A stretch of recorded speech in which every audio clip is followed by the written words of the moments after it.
Never stop reading Bible. Today, we're embarking on really an incredible journey into the Song of Solomon. We'll be focusing specifically on chapters 5, 6, 7, and 8. So let's just dive right in. Chapter 5, the test of love. Yeah. Now, this chapter, it starts with the bride talking about a second dream. And what's interesting is this happens after the wedding, during the honeymoon phase, supposedly the most blissful time. Right, exactly. And that sets up the core conflict in this dream, the bride. Maybe she's become a bit comfortable, a bit complacent. She seems almost indifferent when her groom comes calling. He's at the door saying, "Open to me, my sister, my love." But, well, she hesitates. She says something like, "I've taken off my robe. How can I put it on again?" That line, it really says a lot, doesn't it, that hesitation? It does. And that reluctance leads into this really challenging dream experience. It's such a stark contrast to her earlier joy. And it ends with, well, pain and a pretty surprising realization for her. But that difficulty, that challenge, it actually serves a purpose, right? It acts as a catalyst. It wakes her up from that indifference. It pushes her to reaffirm how wonderful her groom is. And ultimately, it helps restore that passionate initial love. It deepens it, maybe. Precisely. It forces growth. And that leads us nicely into chapter 6, which really shows how their love isn't just static. It's not a fixed thing. Solomon and the Shulamite woman, their love is portrayed as this continuous journey, always evolving towards something more perfect. Yeah, you can see that evolution in the interactions, like the conversation between the women of Jerusalem and the Shulamite. She gets really passionate describing her beloved to them. And then you have Solomon's own declaration, his heartfelt words about his bride, how unique and excellent she is. He calls her fair as the moon, bright as the sun. But what is it that makes her so special in his eyes? Is it something she did? And that's such a crucial question. The text is pretty clear on this.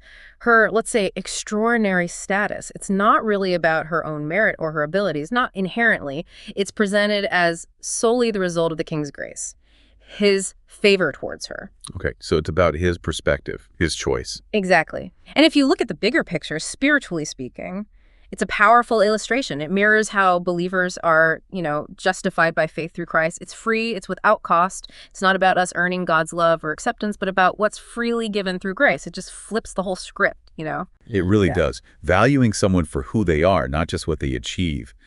That's powerful. So after this test, this reaffirmation, this understanding of grace, chapter 7 kind of shifts the lens again.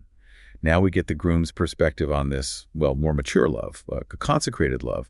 Solomon's song continues, and it's intensely vivid, even quite sensual in its description of his bride dancing. Her beauty is really captivating. Yeah, it's quite detailed. And what's fascinating is how these explicit descriptions of physical beauty, they're not just surface level. They actually serve to highlight a pure, deeper kind of love. Symbolically, they reveal her inner character, her nobility, her worth. When we say consecrated love, it means a love that's set apart. It's dedicated, sacred within that marriage covenant. Oh, okay, so the physical description points to something deeper. Exactly. The physical is celebrated, yes, but it elevates the bond to something more spiritual, more profound. That makes sense. So the bride, having gone through these trials, having grasped grace, she now expresses a love that's described as complete, unreserved. It says free from desire or hesitation. What does free from desire mean there? Does it mean less passionate? No, not at all. It's actually the opposite of selfish desire. It means her love is now selfless. It's not focused on what she gets from the relationship. It's about what she gives to it, to him.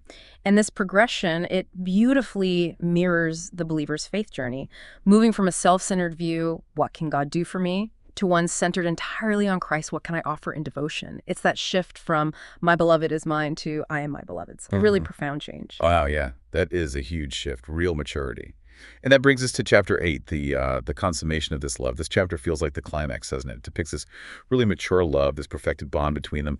And the setting shifts, too, back to a simpler rural backdrop. It feels very intimate. It does. After the dance in chapter 7, the groom's love seems to deepen even more. And it leads them back to the Shulamite's hometown, Shunem, a return to her roots, in a way. And there, they seem to rekindle the intensity of their initial love, but now it has this new depth. It's been, forged through experience. Like finding the spark again, but it's been refined. Exactly, refined by fire, perhaps. And we also see the love expanding outwards. The bride compares her love to sibling love, that deep familial bond.